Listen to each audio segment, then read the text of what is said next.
espectador se sente atraído por isso. E a peça começa de uma forma desconcertante. Ela começa pelo meio. De outra forma, é uma peça sem começo. Né? Uma molécula diz sim a uma outra molécula e a partir daí surge alguma coisa. É uma peça nesse aspecto de acontecimentos. Os acontecimentos são encenados de uma forma extremamente hábil e a gente vai percebendo que, à medida em que Rita vai apresentando tais acontecimentos, dois mundos vão se abrindo para nós. O mundo de Clarice, o mundo de Rita. A molécula que diz sim a outra molécula, e esses dois mundos vão aos poucos se fundindo. Nesse primeiro tempo, é engraçado, eu não pude evitar de pensar em Persona de Bergman, né? Aquele momento em que aquela atriz vai entrar no palco e perde a voz, e de repente ela é assistida por uma outra personagem. No caso do filme, são duas atrizes, uma e Vivi Anderson. E elas passam a viver uma com a outra um relacionamento afetivo intenso, onde uma vai absorvendo a personalidade da outra. E há um determinado momento em que no filme nós não sabemos mais localizar quem é quem. O Bergman faz isso de uma maneira tão brilhante que a fusão das duas personalidades deixa predominar no filme tão somente aquilo, olha lá, que ambas partilham. Embora elas não possam partilhar o mundo, elas partilham um afeto nessa experiência, olha lá, de dois mundos que vão se encontrando e que através do afeto vão se identificando de tal forma que a partir de um determinado momento a gente já não consegue discernir se é o mundo da atriz ou se é o mundo da assistente da atriz. As duas se fundem de uma maneira brilhante e Bergman resolve isso mostrando na tela como os dois rostos vão se fundindo. Aqui a estratégia foi um pouco diferente, porque você e Clarice se confundem também um pouco de uma maneira muito interessante e chega um determinado momento na interpretação magistral dela que a gente não sabe direito, de fato, né, até que ponto ela está representando Clarice e até que ponto isso é mais do que uma mera representação, mas rigorosamente um devir. Um devir ocasionado por uma experiência afetiva forte. Eu não conheço a tua história, isso é um chute, você pode questionar. Uma experiência afetiva forte que antecede esse espetáculo. E que talvez esse espetáculo seja apenas, olha só, uma celebração de um longo processo, tá certo? De agenciamento que foi feito com uma escritora esta que amplifica o mundo de uma atriz. Na realidade, uma atriz e uma escritora formam mundos. E ao formarem tais mundos, a peça é o produto disso. Entram num processo de, vou botar assim, devir. É isso. No primeiro momento foi essa a impressão que eu tive. Essa é uma peça de acontecimentos, é uma peça de encontros, é uma celebração de encontros e de acontecimentos, onde a gente assiste de uma maneira brilhante Rita Lispector.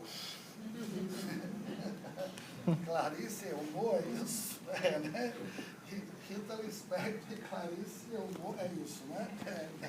Aqui numa interação com fotos, com créditos, né? Num processo de extremada habilidade performática, num processo de extremada habilidade passional, vamos dizer, num processo de extremada, tá certo? Habilidade empática. Nossa, afetos que condicionam a criatividade, olha lá, do espetáculo a partir de um encontro extremamente forte e intenso com a escritora Clarice Lispector. A partir daí, eu passei a pensar no que você preparou para a gente durante uma hora. E era engraçado porque, óbvio que tem várias citações da Clarice, mas elas não são lineares, porque ela relação entremeadas por texto seu. E eu vi que a costura foi feita por você, tirando fragmentos de vários textos da Clarice. E o importante não era repetir Clarice, nem fazer uma homenagem a Clarice, mas trazer Clarice para cá, constituindo no espetáculo um tipo de enunciação fundamentalmente coletiva. E foi aí que veio a citação explícita de Spinoza. Essa citação explícita de Spinoza veio, olha lá, explicitamente, a partir da palavra encontro. Entretanto, acontecia alguma outra coisa que você não citou, mas que todos puderam perceber com muita clareza. Havia um coletivo de enunciação também. E esse coletivo de enunciação, vamos falar lá de Deleuze, um agenciamento coletivo de enunciação, você dramatizava de uma maneira exemplar. Eram muitas vozes entremeadas com intensidades diferenciadas, de uma maneira brilhante, de tal maneira que ela fazia um, fazia outro, fazia um, fazia outro, fazia um, fazia outro. A dramatização fez com que se atualizasse no palco um mundo múltiplo, plural, povoado de intensidades, de afetos e com uma multiplicidade vocal de uma maneira exemplar. Nossa, bravo. Foi isso. Eu pude ver isso de uma maneira muito interessante a partir do momento em que você começa a apresentar os textos e à medida em que você vai apresentando os textos, vou dizer assim, tá? Depois vocês me corrijam se eu estiver errado. Todo um processo de esquizofrenização vai aparecendo na dramatização de uma maneira brilhante. De tal forma que, num primeiro tempo, você pensa que ela está fazendo uma homenagem a uma escritora, mas uma escritora esquizo também. Na verdade, são duas esquizos se encontrando. É bem curioso isso, duas esquizos se encontrando. E vários aqui. E vários assistindo. E vários assistindo. Eu fazer também, né? Dois esquizos se encontrando e vários assistindo. Eles se apresentam como os desencaixados. Isso é muito bom também. Os desencaixados. Curiosamente, o espetáculo só surge a partir desse desencaixe. São pessoas que estão, de alguma forma, olha só, desterritorializadas em relação ao mundo dos territorializados. São pessoas que se queixam porque elas não têm um lugar adequado no mundo e fazem dessa inadequação a potência da literatura e da interpretação. Show de bola. Maravilhoso mesmo. Muito obrigada. Uau! É isso.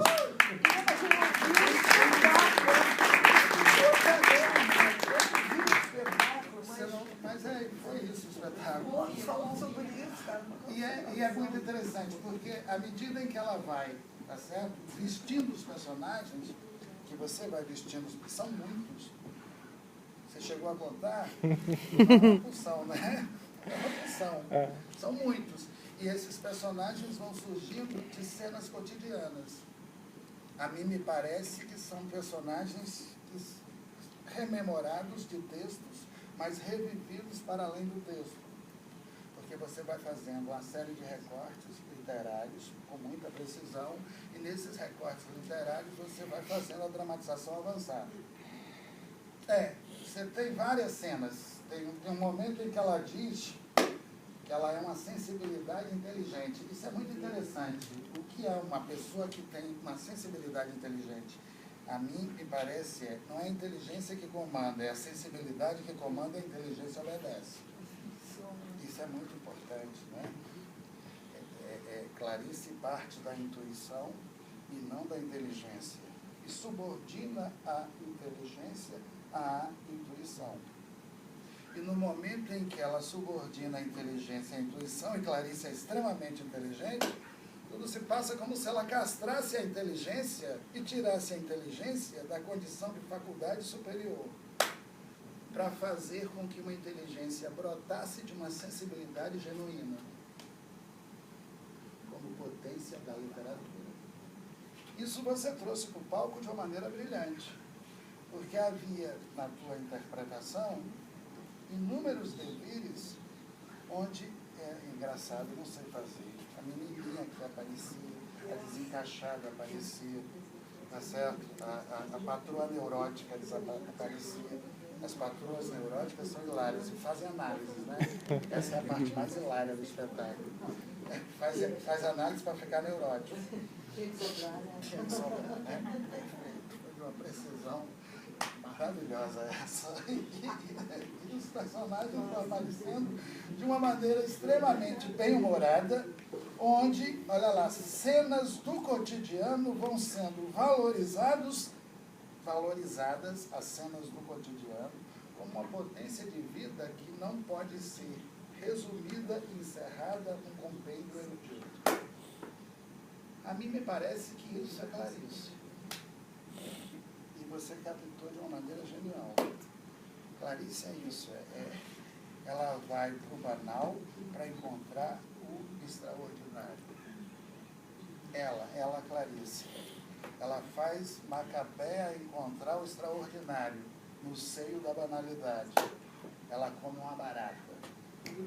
Porque para ela nada é banal. Não, mas a questão é sutil. Tudo pode ser banal e tudo pode ser singular.